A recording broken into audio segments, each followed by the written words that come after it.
Kung tutuusin, hindi lang naman kaming mga kontraktor ang nakikinabang dito. Marami din sa inyo, mga politiko, ang nagpapataba ng bulsa sa pangungurakot.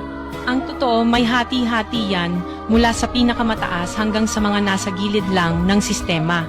Huwag nyo kaming gawing panakipbutas kasi kung babalikan ang lahat ng transaksyon, makikita ninyong mas malaki pa ang napupunta sa inyo kaysa sa amin.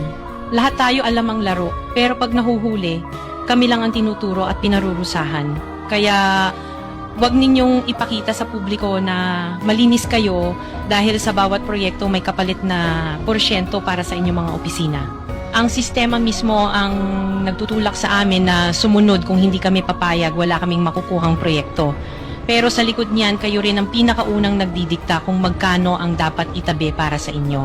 Kaya kung talagang seryoso kayong mag-imbestiga, wag lang kaming kontraktor ang sisihin. Tingnan ninyo rin ang mga pangalan na nakaupo ngayon sa mga komite, sa mga ahensya, at lalo na sa mismong mga nagpapalakad ng gobyerno. Dahil sa totoo lang, pare-pareho tayong nasa iisang lamesa, iba-iba lang ang laki ng parte na nakukuha. Kawawa po talaga ang mga mamamayang Pilipino kasi ninanakaw lang natin ang kaban ng bayan. Pera ng taong bayan pero tayo ang nakikinabang. Hindi ba tayo nahiya? Ang mga mahihirap mas lalong naghihirap. Kaya tama na ang pangungurakot natin.